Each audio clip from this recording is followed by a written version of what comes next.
అందరికీ నమస్కారం. గత 10-15 రోజుల నుంచి నెల్లూరులో మీరు హడావిడి మన కాకాని గారి మీద తప్పుడు కేసులు కానీ ఆరోపణలు కానీ ఆయన్ని హెరాస్మెంట్ చేయడం కానీ అందరూ మీరు గమనించారు. ఇల్లీగల్ మైనింగ్ అని ఒక కేసు దాఖలు చేసి ఆయన వెంటబడి ఉన్నారు. ఇప్పుడు ప్రభుత్వం డిపార్ట్మెంట్లన్నీ దాంతోపాటు నిన్న మీరు ఈనాడు పేపర్ చూస్తే పూర్తిగా ఫ్రంట్ పేజీలోనే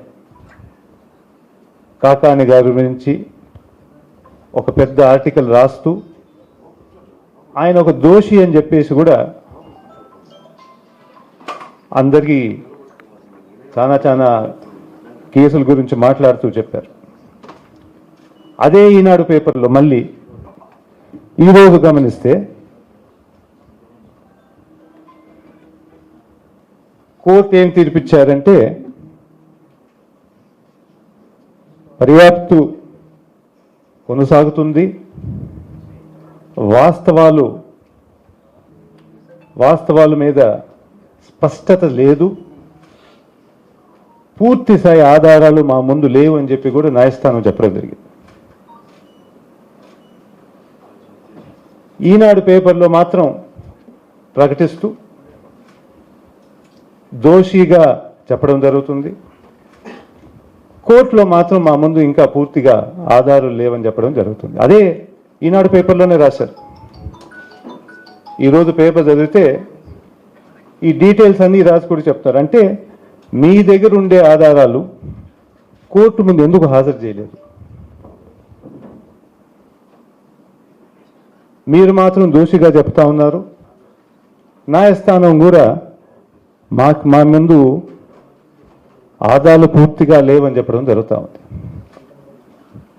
అంటే ఈ ఒక కుట్రగా భావించవచ్చు. మొదటి ఆరోపణ చేయడం, మళ్ళీ పత్రికల ద్వారా కేసులు ప్రకటించడం, మళ్ళీ కేసులు పెట్టి వాళ్ళెంటన రీసెంట్గా మన పోసాని గారి లాగా మొత్తం తిప్పడం జరుగుతూ ఉంది, ఒక పోలీస్ స్టేషన్ నుంచి ఇంకో దగ్గరికి. ఈ విధంగా ఎవరైనా కానీ గట్టిగా మాట్లాడితే, ఎవరైనా కానీ ప్రభుత్వం ఇచ్చిన హామీల ప్రకారంగా ఏమి అమలు కావట్లేదని చెప్పి పెద్దగా మాట్లాడితే, ఏమైనా తప్పుడు జరుగుతుందని చెప్పేసి కూడా మాట్లాడుతూ ఉంటే కొంచెం వాయిస్ ఇచ్చినా కానీ వాళ్ళ మీద ఇమీడియట్గా కేసులు వేయడం జరుగుతూ ఉంది. ఎందుకు హెరాస్మెంట్? అంటే ఆయన పాస్పోర్ట్ అడిగితే హ్యాండ్ ఓవర్ చేస్తారు, మీకు ఇంట్లో ఉండమంటే ఉంటారు. ఇవన్నీ కాకుండా ఇక్కడికి రాండి అక్కడికి రాండి అని చెప్పి హెరాస్మెంట్ చేయడం మంచిది కాదని చెప్పేసి ప్రభుత్వం తెలియపరుస్తున్నాం. ఎక్కడ కావాలన్నా కానీ కాకాని గారు ఈ కేసుకి ఏం మద్దతు చేయాలన్నా కానీ ముందే ఇచ్చారు కూడా పేపర్లతో పాటు. అప్పుడు జరిగిన రిపోర్ట్లు కానీ ఇవన్నీ కూడా ఇవ్వడం జరిగింది. మెయిన్గా ఈ ప్రభుత్వం వాళ్ళు ఇచ్చిన హామీలు, అంటే గెలవాలని చెప్పి రకరకాలుగా హామీలు ఇచ్చుకుంటూ వచ్చారు. ఆ హామీలన్నీ అమలు చేయలేక ఈరోజు అటెన్షన్ డైవర్ట్ చేయాలని చెప్పేసి తప్పుడు కేసులు పెట్టడం, దాన్ని సెన్సేషనలైజ్ చేయడం, పెద్ద పెద్ద నాయకుల మీద, పాత మంత్రి మీద కూడా ఈ విధంగా ఆరోపణలు చేసి ముందు పేపర్లో అంతా కేసు డీటెయిల్స్ ఇవ్వడం ఆ అటెన్షన్ డైవర్ట్ చేయడానికని మేము భావిస్తాం. అంటే గొప్పగా ప్రకటిస్తున్నారు కదా ఈ రెడ్ బుక్ రాజ్యం అని చెప్పేసి. ఈ రెడ్ బుక్ రాజ్యంలో ఇది ఒక భాగంగా మనం అనుకోవచ్చు. అదే కాకుండా సీఎం గారు కూడా ఒకరోజు నోరు త్యాగారో తెలియదు కానీ వైఎస్ఆర్సీపీ నాయకులకు కానీ కార్యకర్తలు కానీ ఓటేసిన వాళ్ళకి ఎవరికి కూడా ఏ విధంగా సహాయం జరగకూడదు అని చెప్పేసి పబ్లిక్ ఫోరంలో చెప్పారు. అంటే ఒక పబ్లిక్ ఫోరంలోనే ఈ విధంగా ప్రకటిస్తే లోపల అసలు వైఎస్ఆర్సీపీకి సంబంధించి ఎవరైనా కానీ ఇబ్బంది పెట్టాలనే కదా. అది ఆ కారణం వల్ల ఈరోజు కాకాని గారి మీద ఈ కేసులు ఈ హెరాస్మెంట్ అంతా జరుగుతుందని భావించవచ్చు కదా. అంటే ఇదంతా ఒక ప్లాన్గా చేసి మిగతా కార్యక్రమాలు మర్చిపోయి ఈ రెడ్ బుక్ రాజ్యంగా ఎక్కువగా మన లీడర్స్ అన్ని హెరాస్మెంట్ చేయాలని చెప్పేసి ప్రయత్నిస్తారని చెప్పి మేము ప్రశ్నించాలి.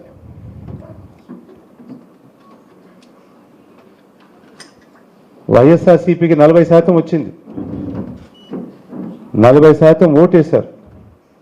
అంటే ఇప్పుడు 40% ఏ విధంగా ప్రభుత్వం దగ్గర నుంచి లబ్ధి పొందకూడదా మీ అభిప్రాయం? ఏ వెల్ఫేర్ స్కీమ్ కూడా వీళ్ళకి రాకూడదా? ఏ విధంగా గవర్నమెంట్ సపోర్ట్ రాకూడదా? గ్రామాల్లో ఏం జరిగినా కానీ పోలీసులు వీళ్ళు సపోర్ట్ చేయకూడదా? ఇదే ఇప్పుడు నడిచే రాజ్యం అని చెప్పి మేమందరం ఈరోజు ప్రశ్నిస్తున్నాం. ఇంత పెద్ద లీడర్ని మాజీ మంత్రి గారు, జిల్లా అధ్యక్షుడు ఇంత ఇబ్బంది పెట్టాల్సిన అవసరం ఏమొచ్చింది? ఎందుకంటే మీ గురించి మాట్లాడుతున్నారు కాబట్టి, ప్రతిరోజు ప్రెస్లో కనపడుతూ మిమ్మల్ని ప్రశ్నిస్తున్నారు కాబట్టి, మీరు చేసే లోపాలు బయట పెడుతున్నారు కాబట్టి. నిన్న ముఖ్యమంత్రి గారు ఆర్టిఫిషియల్ ఇంటెలిజెన్స్ వాడి రెవెన్యూ లాస్ తగ్గించాలని చెప్పి ప్రకటన చేశారు. నిజంగా ఉంటే మన నెల్లూరులో ఈ 10 నెలల్లో రెవెన్యూ లాస్ 1000 కోట్ల కన్నా ఎక్కువ జరిగింది. ఇసుక కానీ, మట్టి కానీ, సిలికా కానీ అవన్నీ ఒకసారి గమనిస్తే మీరేమనుకుంటున్నారో ఆ ఏఐ ఆర్టిఫిషియల్ ఇంటెలిజెన్స్ అనేది ఇక్కడ పెడితే ఈ 10 నెలల్లో ఎంత దోపిడీ జరిగింది అనేది మీది బయటపడుతుంది.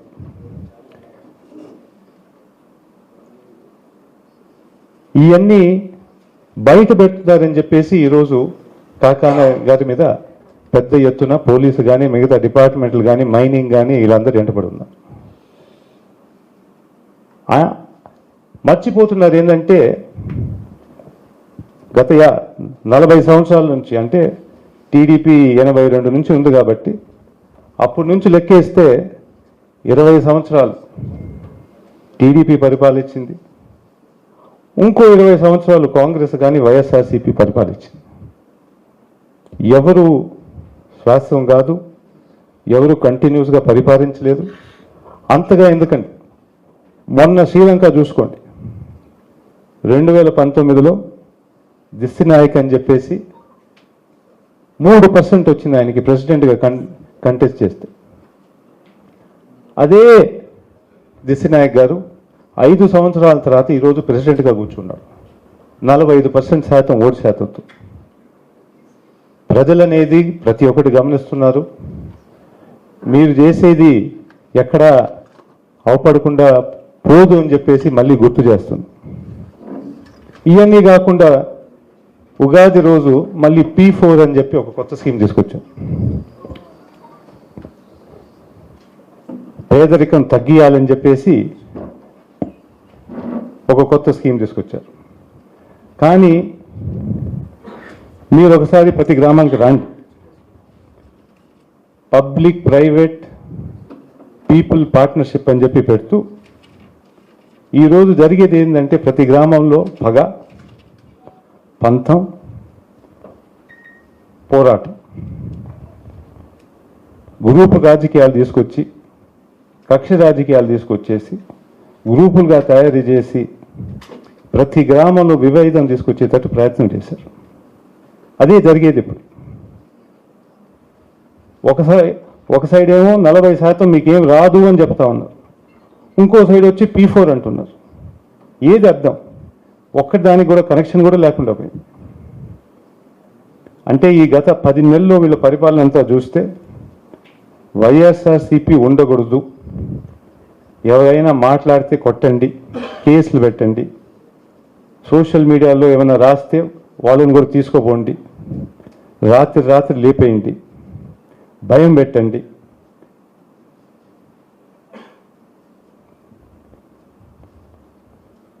మీకు ఒకటే గుర్తుపెట్టుకోవాలి, చూసి అవసరాలు ఏమున్నా కానీ అర్జీ ఇస్తే స్టేజ్ మీదే అనౌన్స్మెంట్ చేసి పోయారు. అది గొప్పతనం. అది లోకేష్ గారు నేర్చుకోమని చెప్పి గమనించమని చెప్తున్నా. పోరాటం ఎలక్షన్ దాకా అయిపోయిన తర్వాత పరిపాలన చేయమని చెప్పి కోరుకుంటున్నాను. నమస్కారం. మరెన్నో వీడియోల కోసం మా ఛానల్ ని సబ్స్క్రైబ్ చేసుకుని పక్కనే ఉన్న బెల్ ఐకాన్ ని క్లిక్ చేసి యాక్టివేట్ చేసుకోండి.